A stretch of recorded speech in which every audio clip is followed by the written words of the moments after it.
Hey guys, welcome to this week's podcast episode. I'm really excited about today's guest, Alex Urban. He's an e-commerce internet marketing entrepreneur for over 6 years. He teaches clients how to generate millions in online sales. And so today's really going to be talking about entrepreneurship, e-commerce, growing and scaling an online business, social media marketing, and much more. So Alex, welcome. Thank you so much, man. I appreciate you having me on here. Excited to share everything I can with your audience. Yeah, I think e-commerce and social media marketing are some of the best ways to leverage your expertise. You can bypass the traditional route, get to your goals much faster, scale, make an impact. So tell people about your story, your background, and how you got started. Yeah, absolutely. So right out of almost failing high school, I went directly into doing mortgages, having no idea what I was doing, and actually worked my way up the ladder quite really quickly there.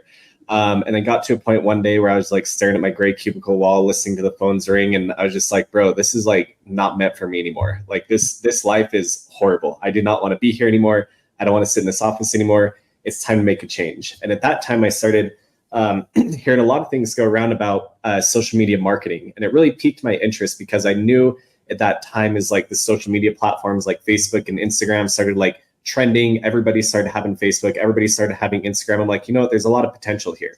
YouTube was still growing at the time. And so to me, I saw a new opportunity of a way to do business through the internet at that time. And this was back in 2014 or so. So it wasn't like brand new to the internet age, but still in the very beginning of when all the opportunities started arising. So I started buying some courses and working under some mentors. And I originally got started running my own digital marketing agency just for local clients here in Utah. I worked with like gyms and supplement companies and just a bunch of local businesses.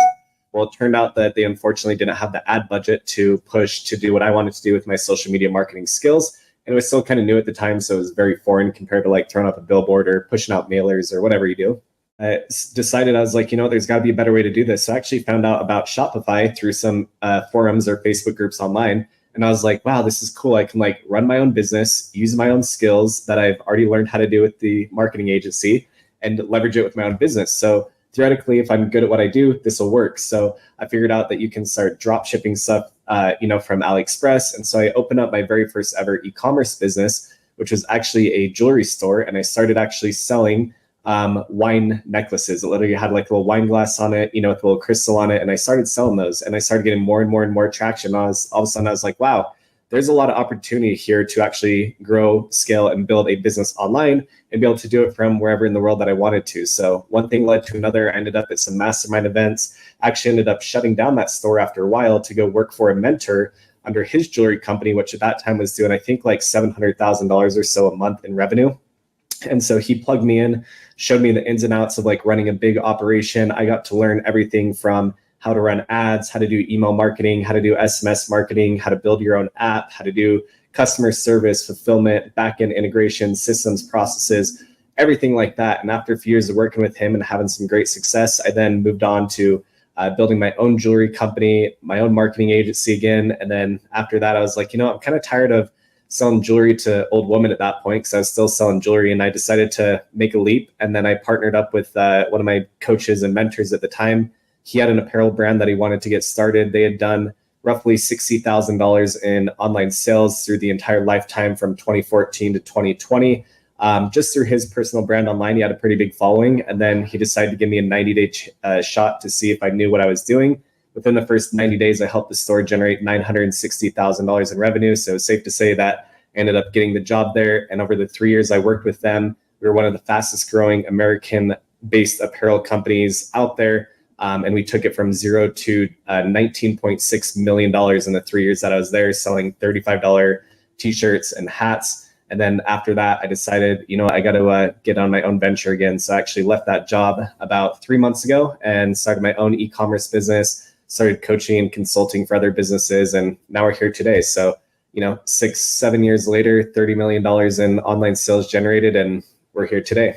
Yeah, it's quite interesting. I think the internet is the internet and the smartphone are two of the biggest innovations, the biggest that's just basically a huge value unlock and turn traffic and attention into currency. came out with social media. Now there's you can basically with just an iPhone or whatever smartphone, you can, an audience of 1 million, and your passions, which is just incredible. Yeah, go ahead. Yeah, no, I was going to say it's a really cool time to be alive. I mean, I don't think most people understand it, but it's like this little device that we have in our pocket that we carry around with us all day. It's like I could literally send a DM to the president of the United States right now. I can literally send a DM to the CEOs of any large company in the world, any celebrity, any single person who I can find their social media handle. I can send a message to, and if that doesn't like make your brain explode with the amount of like possibilities that's out there, I don't know what is. So it's a really, really cool time right now, social media, and you got to be monetizing it one way or the other. Yeah, I love that. So where should people start? I mean, there's so much. There's like you talked about drop shipping. There's affiliate. There you can create your own courses. You can go into consulting. Where should people start? And basically you're talking about leveraging technology and these tools to help you have a better life. Yeah, absolutely. The number one place for anybody to start who's listening to this is going to be growing your personal brand. Every single thing that you do online is going to stem out of your personal brand. People right now, especially when you're starting a brand, people want to purchase online from people who they know, like, and trust, and people that have provided value to them. So if you can be that figure who's continuously putting out content, showing your lifestyle. And I tell people, like, share your truth on social media. A lot of people are scared to share online of like their story, their truth. They're scared to share about the skeletons that they have in their closet. Like, that's actually what connects people. What doesn't connect people is like the Lamborghinis, the private jets, the yachts, the Rolexes, all these things, right? People want to know, like, how can this person provide value to me? Do they feel like a friend, even if I've never met them? And do I feel a connection with them? And if you can build that through your personal brand online, it doesn't matter if you're selling apparel, coffee, hot sauces, coaching, consulting, service-based business products. Every single thing revolves around your personal brand. I had a friend yesterday who I was talking to who literally runs a multi-million dollar per year pest control company down in Arizona. And what's really cool is that he was telling everybody, and there's a lot of similarities in this niche if you talk to enough people, that the only reason that his business blew up is because he started sharing more on social media about him, who he was, and what he does. People aren't going to idolize a pest control company. It's not sexy to go ahead and get your house sprayed for bugs, right? But when you have a guy with an amazing personality who's continuously like sharing value, sharing his story, sharing his beliefs, sharing what he stands for, sharing his experiences in life, and he continuously puts that out on social media, people are then going to connect to him. And it doesn't matter if he's selling pest control or popsicles, he's going to be able to monetize his personal brand in any kind of industry that he wants. So to me, it's like, you need to like really emphasize your personal brand and start providing value out to people out there online. And you need to be doing it consistently every single day. And yeah, that's where I'd start, because everything stems from there. Yeah, I love that. I love this idea of ownership in your brand, and talk about this new type of capital, because in the past, it was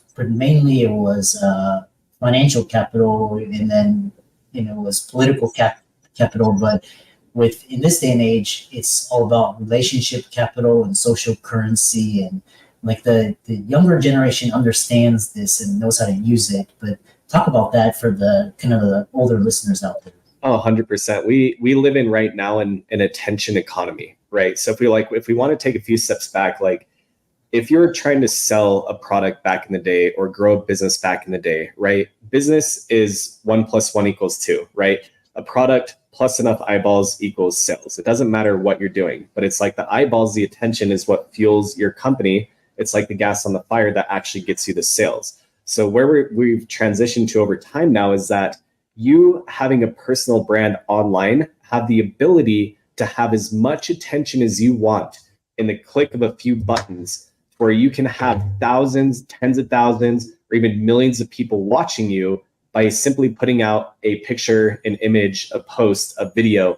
And when you have that much what we call free traffic or attention, now I can direct that into any business as a influencer and blow anything up. Again, it doesn't matter if it's a popsicle stand or pest control. If I have enough eyeballs on me, I can then direct them into a product, into a service, and sell them on that. And again, because they know, like, and trust me, my referral and the attention that I get from my social media is way more valuable than any kind of billboard, any kind of mailer, any kind of, actual hard piece of advertising. So we're living in an attention economy right now. Like, everything has gone digital. I still believe that there's a lot of potential in the physical world, as far as like old school marketing tactics, like mailers and, knocking doors or cold calling, all that good stuff. But it's like, there's nothing more important than garnering attention on social media and being able to direct that into whatever business you're running. I mean, I like to give, there's so many good examples out there, but it's like, if you look at Jake Paul, it's like, he's, love him or hate him, that kid is like one of the greatest marketers of all time, because of how he's grown his personal brand. He has a half of his fan base who absolutely loves him, and he has a fan base on the other half that absolutely hates him, but both sides are paying him. He didn't just get into boxing because he just wanted to become a boxer one day. He understood that, hey, I can monetize this because half the people watching want to see me win, and the other half of the people watching me want to see me get knocked out. So that kid is like a genius marketer, but because he has so much attention and so many eyeballs on him consistently, I mean, that kid could sell anything that he ever wanted, and he can monetize his personal brand in any way that you wanted to. And so that's the beauty of it. As long as you have enough followers, man, again, it doesn't matter if one day I want to sell popsicles and the next day I want to sell water bottles. You can sell whatever it is. And a lot of people too, I don't think that they truly understand like the amount of eyeballs they have on social media. You know what I mean? It's like you go on your store and you're like, oh, I'm only getting 100 views. Well, if you go to like a small auditorium that only has 100 seats, it's actually like, it kind of messes with your brain that it's like you're speaking to an audience that would completely fill that auditorium. You go to, another, I was in an event center a few weeks ago, and it's like they literally had 2,000, I think it was 2,200 people that fit in the capacity. And this thing, I was looking out from stage and I was like, this is probably like one of the most incredible views ever. Like, this is a lot of people. And I'm sitting here going, one of my social media posts reaches like 4, 5, 6 times that amount of people that could fill up this auditorium. So again, don't let the numbers perceive you. Even if you're like, hey, these guys are getting millions or hundreds of thousands of views, it's like, you don't realize how many people you're actually talking to, even at 100 people or 1,000 people. So don't get discouraged by the numbers. It's like when you put them into real life practicality, you realize how powerful those numbers add up to be. Yeah. And you can do it, like you said, at a click of a button through an interface. You don't even need to go out of you can be wearing your pajama, which is, there's like kids, there was like 10 or 11-year-old kid making like 21 million on YouTube just talking about kids' products. It's just incredible, the scale and what you're able to do. So you talked about online brand, and then one thing I read, which was really interesting, I saw it on TikTok. It was this one post that was talking about the difference between creating your own products, like, you build your personal brand and you teach people, versus like what they call renting, is like affiliate, sponsorships or things that you don't have control over. So talk about those two lines. Yeah, there's a bunch of different ways that you can go about building an online business, right? You can do your own business, you can do affiliate stuff, or you can do digital products. I'm personally a huge fan of like digital products, right? So it's like with an affiliate product, you're selling somebody else's product, and really at that time it becomes, do I have a large enough social media where I can promote the product and make some money and avoid ad spend? Yes or no? That's something that you need to consider when making that decision of getting into affiliate marketing. The other thing with affiliate marketing, like using other people's products or services or selling that, is that you have to realize that it's a performance-based marketing model. The people out there who are absolute savages and killers at Facebook ads, Google ads, TikTok ads, Pinterest ads, all these ad platforms, they understand that, hey, as long as I can sell this product for what we call a CPA, cost per acquisition, let's say of $20 or less, as long as my CPA is below 20, they're making money. And they have like infinite budgets to push at these products to make this money, right? But you have to be really good at ads, because if you acquire a customer for more than $20, you're going to be losing money because your payout on the product is only $20. So I honestly say, like, people who are really good at what they do with advertising and stuff like that, the reason why you don't really see them much in affiliate marketing anymore is because they understand their skill set and how valuable it is. And if they do that with their own business and their own products, their margins are tremendously wider, right? And so it's like, if you're really, really good at media buying, if you're good at running ads on social media, I mean, you can easily run an e-commerce business that's pushing like anywhere between a 30 to 50% like net profit. Again, depending on your products and the margins and everything. But, the affiliate deal, it's like you're usually getting like 10, 20%, maybe that. So, every industry has a plus or minus. But to me, that's circling back to the beginning of this conversation. That's where I personally prefer digital products, is because your margins on digital products like coaching, consulting is literally 99.97%. You know what I mean? It's like I make multiple six figures a year personally coaching. And the only thing that's up right now is a $100 website and like a $100 affiliate program. So I run $200 per month, $2,400 a year to make multiple six figures coaching. In no other business will you ever make a margin as large as selling a digital product. So I always steer people that way, because we can work our entire lives building a $20 million business and profit $1 million. I'd rather work my entire life to build a $20 million coaching consulting company that profits me $19.7 million at the end of the day. So again, pluses and minuses to every single business that you have online. Yeah, it's interesting because I think I was reading this 100, like Alex Hormozy, he had $100 million leads, or he was audio, and he was talking about that ROI on ad spend. And that's basically, I mean, if you put into the stocks, you have to find a home run, like a 10x, or that's hard, and you're risking it. But if you find the right audience and the right product and you advertise it well, you can get a tremendous ROI on that. Absolutely. Yeah. So you talked about ads, and what's interesting is, when should people start transitioning from organic, viral marketing to paid ads, and how do they learn about that? So, I mean, you can start with paid ads from day one. I don't think it's ever a good idea to ever back out completely of your organic marketing game, because your margins are just wider, right? So it's like if you know that on social media, if you're running ads, that it costs you $50 to acquire a customer, well, if you acquire it organically, you just widen your margins by $50, right? So I think like more than anything right now is like businesses who truly want to be profitable, you need to crack the code to organic marketing, whether it's going live on TikTok, live on Instagram, posting reels every day, posting on Pinterest every day. Like, you should have a social media strategy across every single platform, because once something literally takes off, it cannot be stopped. And your margins are so wide at that point, it's not even funny. So like, I have a friend, when I was working at this apparel company, we did, I think we're at like 200,000 orders or something like that, some crazy number, right? And I actually reached out to her. She blew up on Pinterest and blew up on TikTok and has a women's clothing boutique, and actually did the exact same amount of orders that we had done as a company. And we were like one of the fastest growing apparel companies in America at the time. And she literally never spent a single dollar on ads. And if we actually look at the amount of money that we spent on ads, we would have been so much more profitable. Like, I probably wouldn't be here right now. I'd probably be like chilling on some yacht or something like that. You know what I mean? So it's like, if we could have cracked the organic game like she had, it would have just been game over, man. So I honestly say, like, I tell people, like, ads are like pouring gas on the fire. Like, fan your fire, build it with whatever, components that you have and that are available to you, organically. But if you want to pour a little bit of gas on it, ads are a great way to go. But again, with your ads, it's very easy to make money with ads, but it's also very easy to lose money with ads. So make sure that you understand your customer avatar. You need to have a very, very strong offer and a very good product. And once you can get those three things kind of tweaked in and dialed in, then you start looking at some very basic conversion metrics, and it's very easy to scale with ads. But, coming right out of the gates, you need to be very creative with your marketing efforts in order to make ads work. But I suggest everybody starts running them. Even if you're $100 a day, like, have an ad budget, run it, test it, keep testing until you find something that works. Because once you find something that works, there's so much potential to scale through paid advertising, and really blow up your business. Yeah, I love that.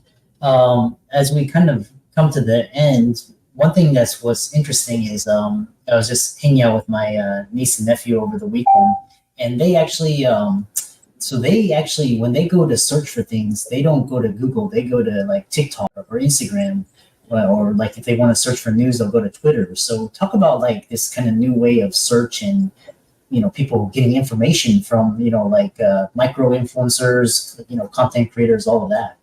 Yep. again, this all comes back to like building a personal brand that you trust. I think, unfortunately, without getting too political, that we're in an age where people understand they can't trust your mainstream media outlets. They can't trust what they see on the internet. Like, everything is so controlled.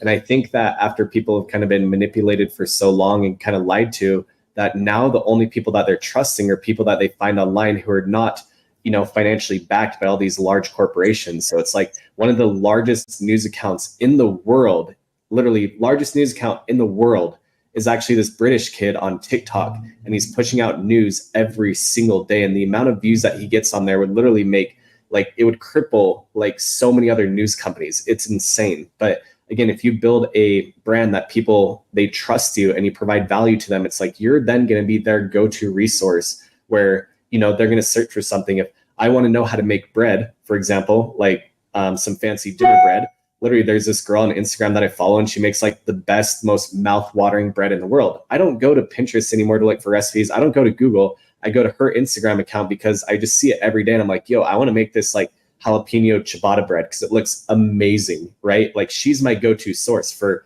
bread. It sounds dumb, but there's that. I also bought this little ice cream maker to make myself some protein ice cream at night. I also follow an account there that has all the recipes on how to make all this amazing tasting protein ice cream. So it's like, I'm personally, through my social media experience, I'm going through and I'm following all these little micro influencers or macro influencers or whatever size they are of people that I know, like, and trust, where I know, hey, here's a trusted source to get whatever information I'm looking out of.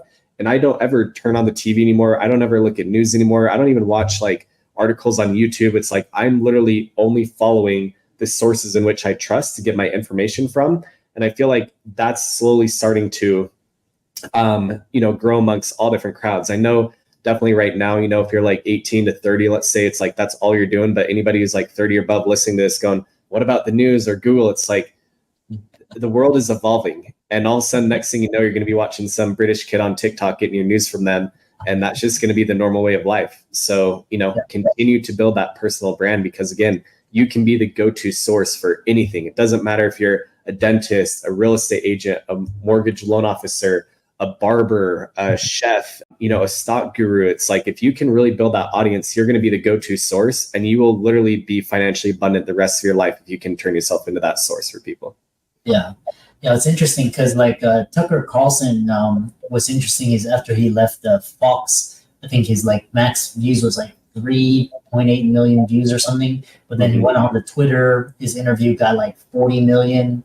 And just incredible, just the scale and reach. And I'm sure he's making much more on Twitter than he is at Fox News. And the other, on a final note, is this idea of culture. Now culture, you talked about personal brand, but now culture, these communities. There was this really good book, The Network State, but culture as an asset. Now these different communities are, have different values. Talk about that.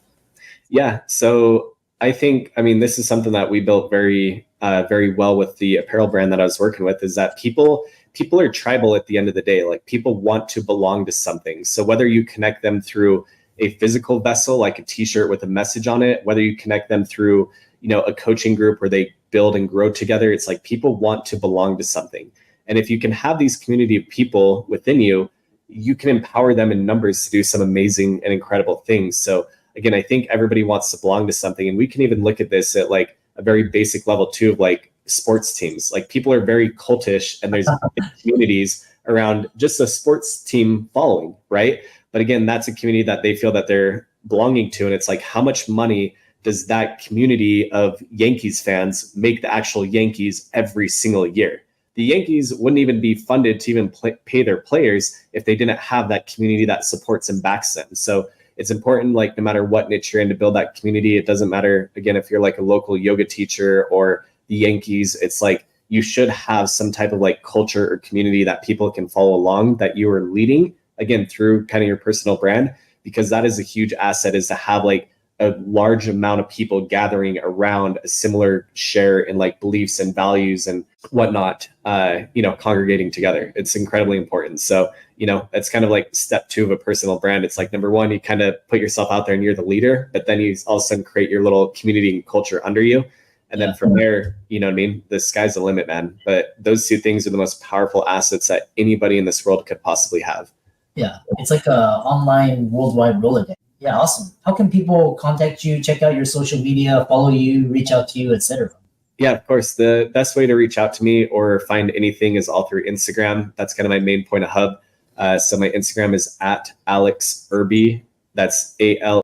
Awesome. And for all the audience out there, let's thank Alex for coming onto the show. This is a new paradigm, a new way of thinking about currency and turning that currency into capital and, you know, creating a life for yourself, talking about culture, brand, community. These are things that the Gen Z millennials understand or implementing. So with all of Alex's resources will be in the links and show notes. And thanks so much for coming onto the podcast.